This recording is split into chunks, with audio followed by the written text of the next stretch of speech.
this SF overall? Do you prefer the Tundra draft, or do you look at some of the factors of Alliance? I think, you know, there is that LIMMP Death Prophet again. He had a great game last game. There's the Nikobaby Troll, and of course they've got that Shaker, that all-important hero.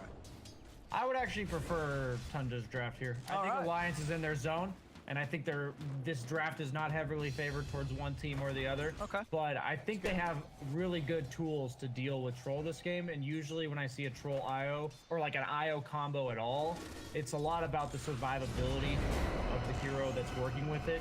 And I think he's going to have to be ahead and stay ahead to remain survivable against the Ursa SF. Ridiculous amount of damage coming out super early on. Very few items required on those two heroes to dish it out.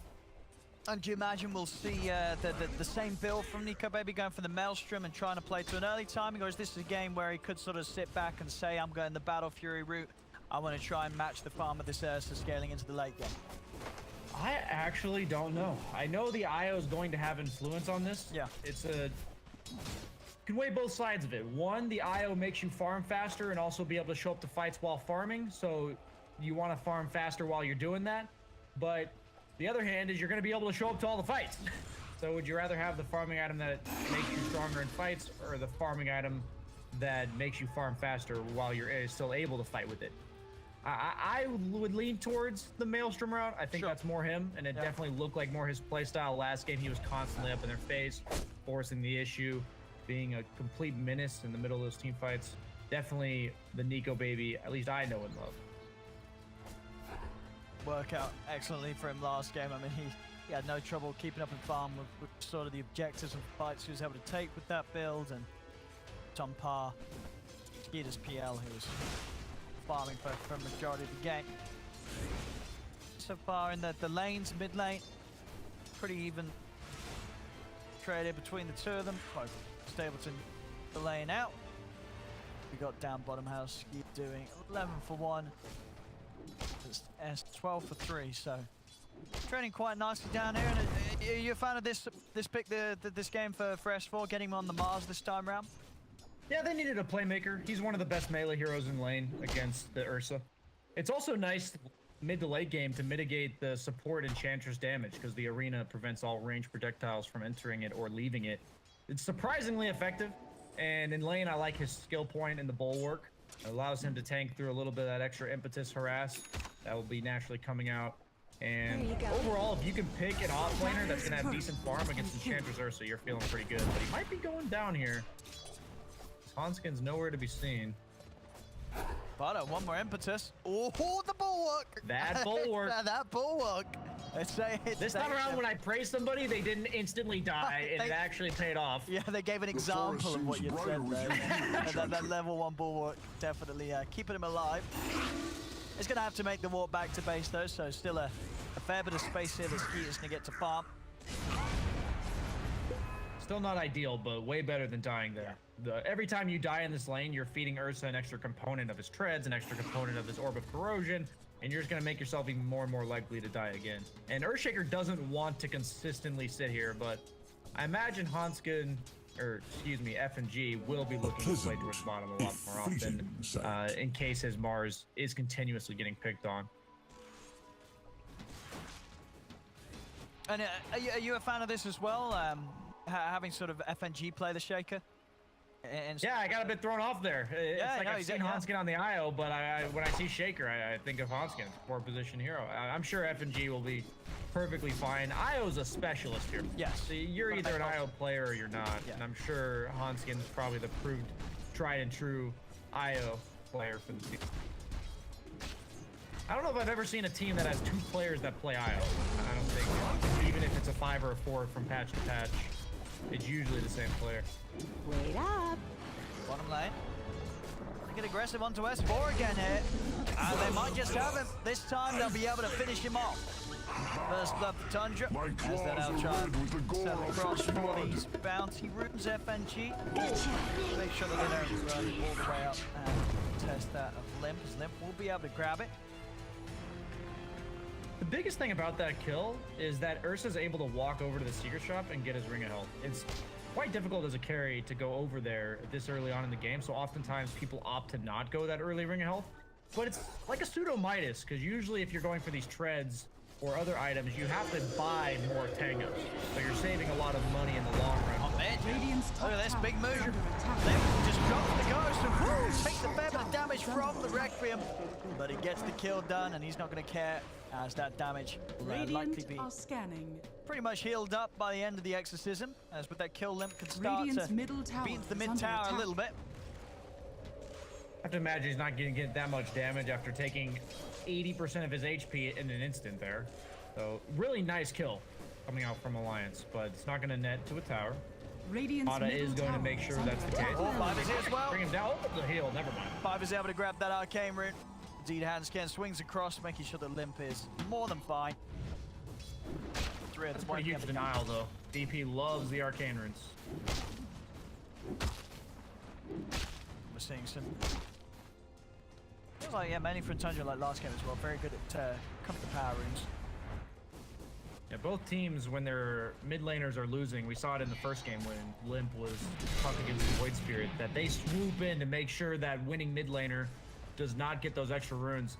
I've been talking to a couple mid laners this patch, and they say they don't like it because of how snowbally the nature of the lane is, where you keep getting every rune. And the team's showing what you might need to do against that moving forward. To down bottom again, S4. It's going to be saved this time round by FNG. Oh man, well, I say saved. It might not have been enough actually, as they're still able to take him out. Second time in this lane here, Tundra, they're being able to just sort of feast on S4's presence.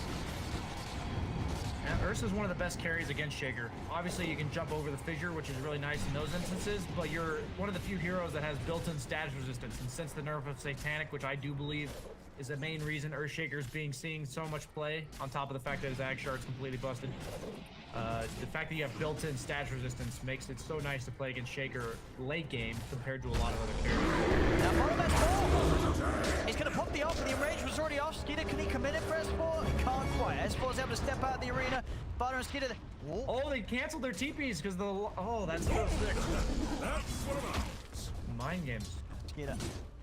The next round of stun was going to come in.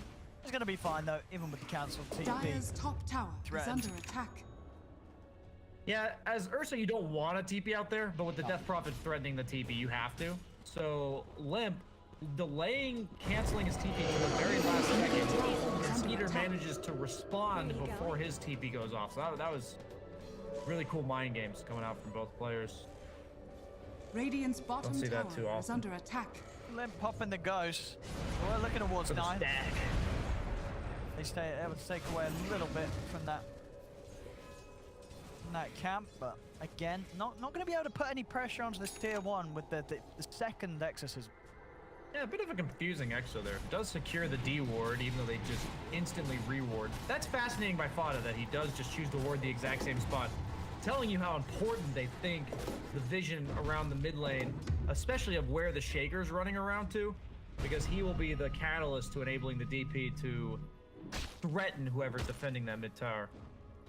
Are you a fan of this as well from Nikobaby? That the pure efficiency, he's had some stacks prep for him, and 9 minutes and he's going to have the brown boots and Maelstrom done. So a 9-minute Maelstrom here on Nikobaby. Yeah, the weak part about Maelstrom compared to Battle Fury is that you usually have to go other items first because you don't get the innate regen components. The IO alleviates that problem. And I've seen this a bit. I think Miracle did this as well. I don't know if he had an IO. I think he had a CM. Yeah, he didn't have an IO that game for sure.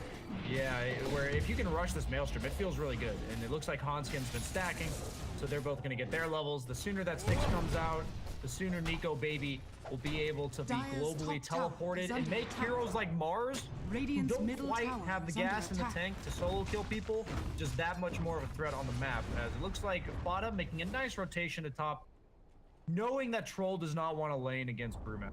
Troll as a carry does get threatened by the Primal Split, which makes Brew really nice in lane against him. And capitalizing on that good matchup at the mid-game point. Radiant's middle tower is under attack. They're going to drop the arena down on poor old Biver there. It shows his face, and S4 has no mercy. Arena dropped down, and the Rubick's disposed of. Now you got to do it. Annoying long-range nuking supports defending their tower. They must be killed.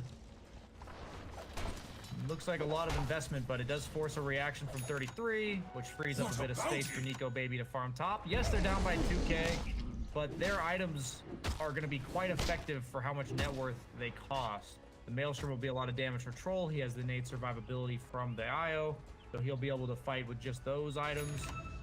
Death Prophet, pretty far behind, all things considered.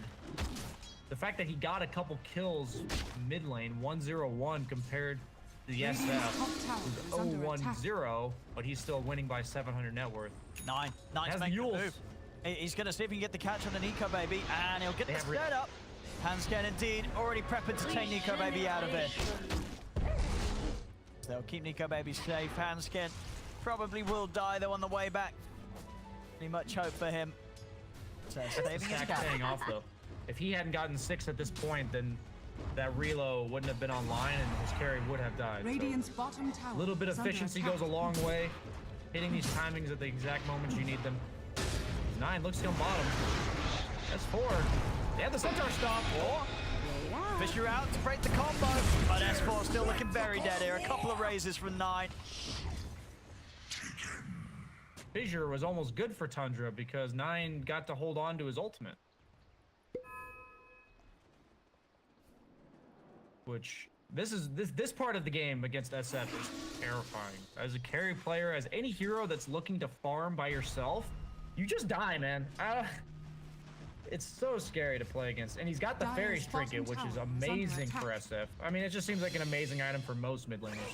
But SS especially, he's dishing out the spell damage this early on.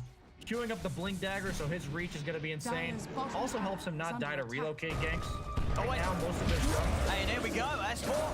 He's found the catch. They're going to be able to burst him in time. They will. God's Rebuke takes him out. 33 falls over to the side. Nikobaby and Handsken, they're chasing down Skiter. I think she's going to have Fisher again in a few seconds. TP's coming in. Do they want to dive for this? They certainly do. They're straight in. Echo Slam. A little off the mark, but it didn't matter. The Fisher will finish the job. FNG, he gets the job done. As they'll also be able to clean up Fata. So, the job's a good one. If nothing's happening in this game, it heavily favors Tundra because they have really good single target pickoff and more independent heroes so they can spread the map for farm and efficiency. And this is exactly what Alliance has to do. Pull back into this game. Oh. Stolen Spear. That's unacceptable, S4. You can cover that with Bulwark. It's like a Pudge giving away Rod, or giving away Hook when you can cover with Rod. Very scary, Rubick with level 4 Spear. Spear did kind of save Handsken though. You know what? That was tactical by S4. That's why he's a TI winner. He was like, I'm going to give him Spear so he uses it to save Handsken from the slow of 33. Big brain plays there from S4. That's predicting how the game's going to look. That's he saw that happen. The game state. Knew exactly what was to go Radiant are on. scanning. Now we sit on Nikobaby's farm. BKB progress being made on top of the Maelstrom. You gotta do it against SF and the Brewmaster. Yeah. There's just no substitute. Any other item, even like S and Y, doesn't matter how tanky you are, you just die to the SF ult. Dire structures are fortified. Going for the early Ags on 33 this game. Radiant's top tower is under attack. Brewmaster looks scary in the right hands, man. Not many teams are picking this hero, but it looks the team fight presence and the Ags makes him scale so well in the late game. There's really no downtime that you can capitalize on with the 2 charges, just in case Kyle forgot to read the patch notes again. Sure, and 33 definitely the man to make it look the strongest, really. I mean, he's always been a top brood player through the patches. If the hero has more than 1 unit, I'll consider 33 to be probably one of the best players in the world. That's true. He's the opposite of me. Radiant's bottom tower is under attack. So they're able to pull off here around the mid. That tier 1 tower still standing here. Lions really want to finish it off. And LIMMP, with a few hits, should get it. 33 can for the deny. Oh, the fort! They actually keep it alive here. I mean, at least set them up for being able to easily deny it themselves. What a bounty! Radiant's bottom tower able to take that down. Attack. They might try to trade Roche here. Ursa looks like he's running in. Dire Yeah, are Lions scanning. on totally the opposite side of the map. Scanning, they know. They're teleporting instantly. They are not willing to give this up. Oh, they're coming for this. Here we go. Alliance have arrived. This is so fast. I don't know if they're going to be ready. LIMP, he's heading straight in. Silence down of the three of them. He's in. There's the Fisher out onto the turn. Can they burst through 33 before the ult? No, 33's able to get the primal split off. Turn starts to focus damage onto LIMP. Over to the side though, Nikobaby's been brought in by Handsken straight on to Skiter. Skiter has to pop the ult and try and escape. But LIMP, he's got the setup with the ult. Silence to follow. They're in on top of Skiter. The Ursa, he's trying to run. LIMP, is he able to finish him off in time? He is. LIMP gets the kill. Over in the river as well. S4 and FNG controlling 9. Will get the ult off, but LIMP's able to finish him. As LIMP gets the double, and Alliance they're ready to start looking for more. 33 has been silenced, there's no escape. As Alliance take down a third around the pit, and now they look to move in and take Roshan for themselves. Yeah, they have Brewmaster, but they just can't fight this team fight from Alliance. IO Troll incredibly strong, looping around the back lines, always catching Peter isolated. Basically neutering his damage output. He's constantly having to run away from LIMP, FNG, and S4. That teamfight wombo combo, control plus the damage. They have so much to worry about. That 9, he's trying to dish out his damage. He has a lot of it, but he's just constantly controlled in zone throughout the course of the fight. Enchantress pretty underwhelming in these team fights. Rubick, until he gets more levels, underwhelming as well. This arena was incredibly good. 9 not able to get his ultimate at all there. You saw on the bottom right as Skiter's getting chased. Yeah, I mean, it's just such a big difference, right, what Skiter can offer at this stage compared to Nikobaby. It feels like not even close. I mean, especially with this BKB, then Maelstrom BKB on the Troll, compared to an Ursa who's got a Battle Fury and only now just really starting to make progress into the BKB. The Ursa just doesn't stand a chance in these 5v5s. Yeah, this Troll Ursa matchup's an interesting one. It kind of goes both ways. Whoever has more threat behind them seems like the better hero in the matchup. Because both heroes can kill each other, and both heroes can survive against each other. Yeah. But it's like who represents the ability to run at the other guy. And it's completely dependent upon your lineups. It's a very fascinating carry matchup to me. Something you don't necessarily see too often where they're both in the meta. So I definitely love learning more about these matchups as I see more and more games with teams picking them. At least it's not Raid Team, you know, but you get to see a different hero. Yeah, so Radiant structures are fortified. there's a lot of 18 minutes in, bottom tower starting is to under attack. threaten these, taking these tier 2 towers, really. Getting the ball rolling and immediately hit him with the smoke as they'll look to sweep over 9 and Skiter inside Alliance jungle right now. They have Blink Dagger on S4. They don't want this target though. They don't want They're them. looping around. I like Radiant's this. bottom tower is under attack. Juicy stuff. Radiant's Going for the bottom tower long has sweep fallen. around. Might Might get find Skiter. it. They might indeed. Skiter. Oh, S4 he's going for. He's going for 33. Silence onto Skiter over to the side. S4 is going to be able to finish 33 in time. He's not. 33 gets the primal split off. Skiter down to the low ground with the Earthshaker. Ghost scat damage, not enough to take him out. As he jumps out, TP's away. Skiter will make it out of that. 33. He's been able to get the Wind Panda out. As he's actually able to get, well, 9 at least gets the kill onto Handsken. And 33 will manage to get himself out. Yeah, I can't believe they managed to get out there. That was an impressive escape. I thought they were for sure going to get him there on Alliance. Skiter being there actually saved 33's life because they were forced to utilize their spells on him rather than following up S4 with his Arena Spear combo.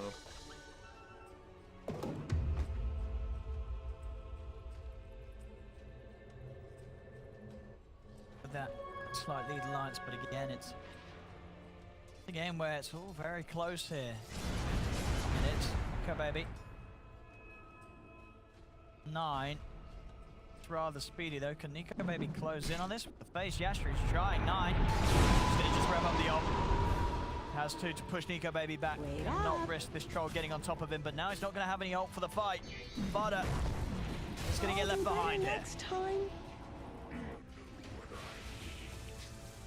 I like how FNG's taken over more of a 5-position shaker role. I think the Shard does enable this playstyle. He's just running around with a Bassy figuring. Most shakers go for the maxed Aftershock in order to help them farm their Blink, but he's just maxed out the fissure. And he knows all his team requires of him that extra little bit of control, teamfight presence, and he's now got the shard. Super annoying to deal with on any hero. Radiant's Those bottom BKBs tower for the is under Radiant. attack. Ursa's almost got his 500 off. SF's almost got his as well, but he's a little bit further off, like 1700. Sure, especially for these heroes trying to rev up their ultimates. Requiems, the primal splits, these constant little Radiant's middle interruptions. tower is under attack. From FNG. Nuisance. I should probably just pick the team with Shaker on it to win the game. Shaker seems ridiculous. Yeah. This is FNG doing an excellent job this game. 207. Involved in 9 of the 10 kills that Alliance has found. Radiant's middle tower is under attack. I Radiant's really like middle Nikobaby's tower item has progression fallen. here. S and Y. It's gonna make him be able to hold on to the BKB that much longer. Amps up the regen he gets from IO. He's got plenty of damage with the overcharge. On again. I'm in FNG. He finds the setup, and S4's got the follow-up. As that's Skiter gone for 40 seconds. And this Ursa's game just getting slowed down heavily in comparison to Nikobaby. I really think this game's over for Skiter. I've experienced this matchup on both sides, and it really is snowbally. Like, when you fall Radiant's behind, top tower is under you're attack. just never able to do damage. You're not Troll's not a hero Ursa can burst. He's got 25 armor, he's got an IO behind him, a Shaker counter Radiant's top initiation. tower has fallen. He's never going to be able to threaten that 6 overpower attack for he just kills Nikobaby. And when Ursa can't function like that, and Nikobaby, the problem with Troll, we saw it last game against the PL, is that he also prevents you from killing his teammates because you just whirling axe him. Super frustrating. You can't ignore the Troll, and so now that he can't afford to focus the Troll, I don't know where you go from here. I actually don't really see a road of recovery back into the farm war for Skiter. I think they're gonna have to get some big SF ult combo off on Nikobaby, but they're gonna also have to bait out his BKB first. Paul asks. Tundra here. It out with this smoke, but Alliance Radiant not in are any sort of scanning. position to be caught out.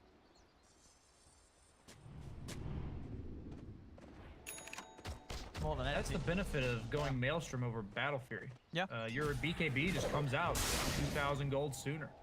Seeing this timing window that Alliance had, they have hit it hard. As Skiter has died now 3 times prior to hitting his BKB after having a really good start to his game. Chasing him around the map, forcing fights that they know Tundra cannot take.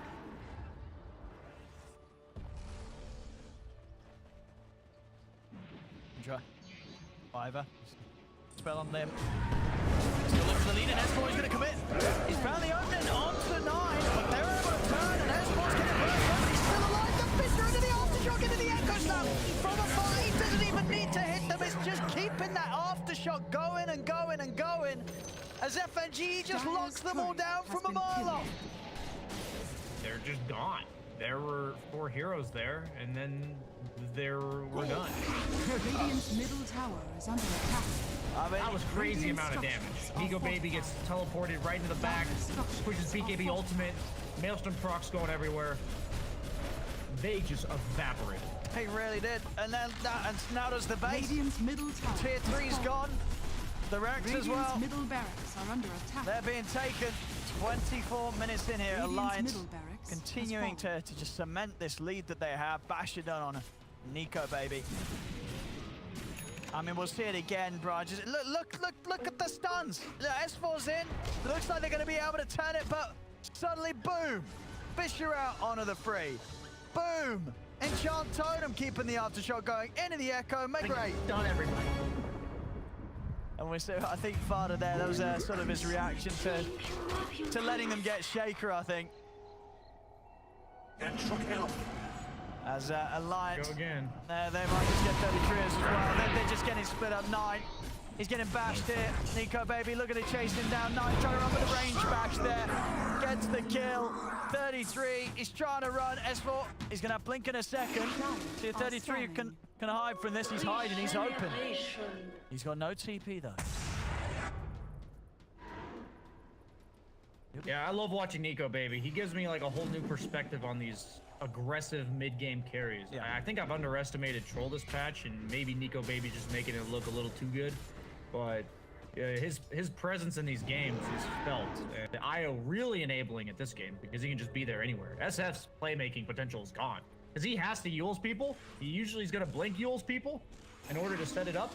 And if they just instantly relocate on top of that, he has no way to defend himself. Nikobaby just BKB ults, runs him down. Yeah, now he's got a double damage room bottled up. He's almost got that Abyssal Blade completed. He's a whole 6,000 gold ahead of Skiter. He is an Abyssal Blade worth of farm ahead right now. Tundra, I mean, they know that they've got to keep trying something. They're out with the smoke. Are scanning. Roshan is up as well, so a important fight to take. A win here will mean that the Roshan is likely to be yours. Let's start this though. Getting FNG wouldn't be a bad shout. And Fissure. Oh, they're in. Skiter. He's looking for FNG. As he's going to be able to finish him off. The BKB Skiter gets the kill. Now he turns over towards S4. He's getting the swipe stacked up. S4's up in the effort out. LIMMP committed with the BKB in the ult. S4 finally just came up. They get the 2 kills, but now Nikobaby, he's turned up. He's in onto Skiter. Skiter jumping out with the range, starting to get out of there. S4's come back in with a buyback. Skiter, he's doing his best to run away from this 9. He's in with the ult, but Nikobaby's on top of him, takes him down with the battle trance. 33 will be able to TP away. Oh, Willie, the Yules, they get him in time. They put a stop to his escape as 33 will also fall here. Nikobaby joining over as well to get involved in the action, picking up another kill. Radiant's top tower is under attack. Buying back, we'll see what 33 does with this. I don't know if they're going to be able to actually get to the pit to contest this. Nikobaby's still got a few seconds left in the DD. They're really coming for this though, Tundra. They know that this game's going to be ever so hard if they let Alliance get away with this Roshan. Yeah, you're having a hard enough time killing Troll twice. Or sorry, once, let alone twice. I mean, Alliance is stepping outside of the pit as well. They're stopping them from taking it. I think Alliance knows if they don't just spoon feed Tundra the fight that they need to come back in this game, that they're good to go. So even though I think they could force this Roche, oh, they actually have to be careful. Is he gonna sneak this? Oh, he might just Skiter. They're not going to get back there in time. Skiter's going to be able to get in and get it for his own. S4 jumps in, but it doesn't matter. Skiter got it. He gets the kill, he gets the Aegis, he gets the cheese. He takes it from right underneath their noses. They just did not expect him to sneak in and do that at all. Alliance, they weren't ready for that one bit. I think this is Skiter's version of a rapier. Yeah, that was some big balls play that if you don't get that instantly, the game's actually just over. I mean, that was, as you say, yes, Skiter, we've really seen him before in these situations. He knows to go, just how to go the extra mile and to take that risk to really give his team a good shot at a game here. Yeah, I admire both the way these teams have played this whole series. Like, they know there's only one way to win this game, and even though it did work for Alliance in the second game, I don't think it's gonna work for Tundra here. But I can say with almost certainty, if Troll had gotten that Aegis, this game's 100%. So, sick play from Skiter there. Gotta do what you gotta do. Probably needs a new pair of pants after wetting himself in the fucking pit there. My goodness. It's the best shot. I mean, if this Aegis as well makes allows Tundra to come out the next team fight, then that's really just going to be testament to how huge that move was from Skiter. But we'll see. As you know, still Alliance, still 8k ahead. As you said, it would be very hard for Tundra to deal with Troll twice. And whilst it's still obviously a little more difficult than dealing with him once, Alliance probably do still have the firepower to take down this Ursa twice, unless Tundra are able to get some insane start to the fight. 23. I must have them all. Forced to find somebody while Troll's in the air. It's invisible though. To run. Know how to handle. Not a huge commitment since he's got 2 of them, but not ideal.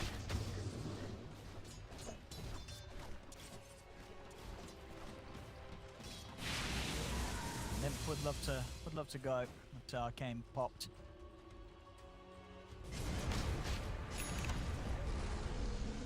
They are doing it into this Aegis. Jeez, who did that get handed over to?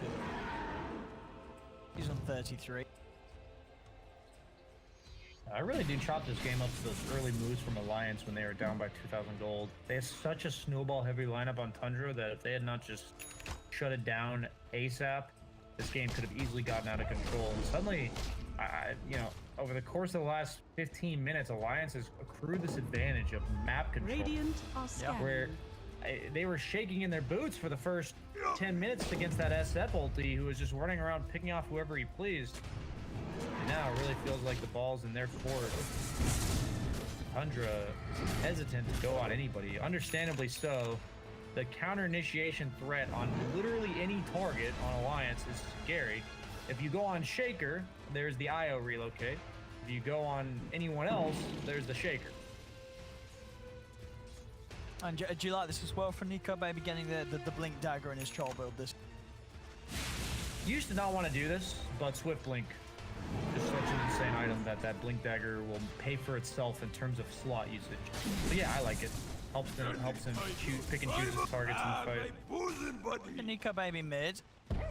Know how hard it is to jump on him with Handsken still behind though. Very hard target to start the fight on.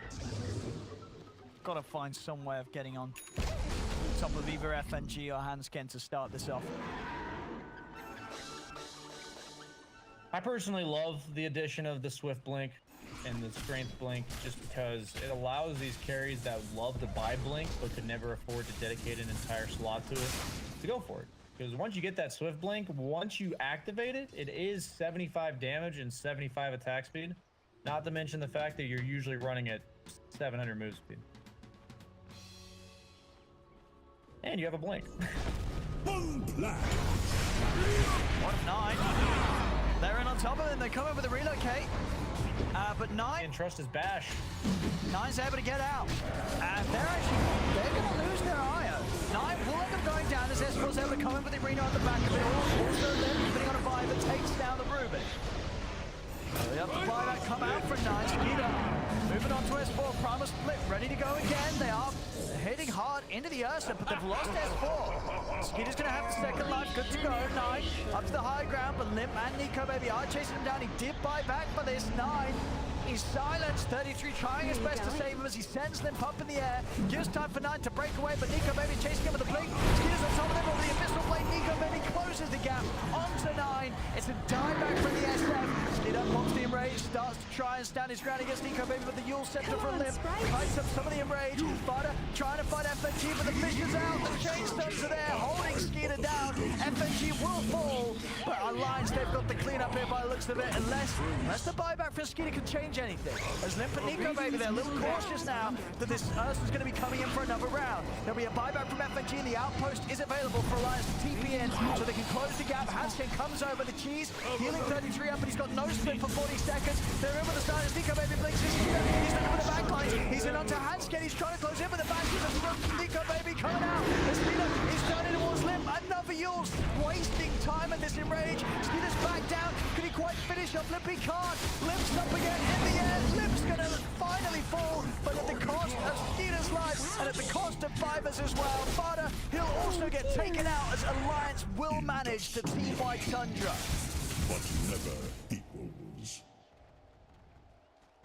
Radiant's top tower is under attack. Just not enough gas in the tank to go the whole course. Tundra, they have one volley of spells. Alliance managed to survive it, and then there comes buybacks. And Nikobaby triumphs. He is unkillable. They just cannot deal with this guy. There's nothing like that. Paladin sword is just icing on the cake.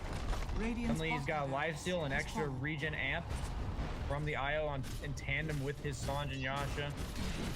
And the best part about this for Alliance is the guy that's responsible for killing the base is the guy that's also unkillable. Yeah, So they will be able to capitalize. he's taking it all down here. Tundra, they're back in, but their base just getting taken away in front of them. 9, oh, he's jumping in with a BKB. He's going to go for the IO, and the IO, has he quite got him? No, it's not enough damage. And now Nikobaby Get 8 souls. is ready to explains a lot there. So, I was wondering, I'm like, did he ult? Like, what happened there? and then they're going to call it. They know that this one is, it's over and done with. Alliance will take this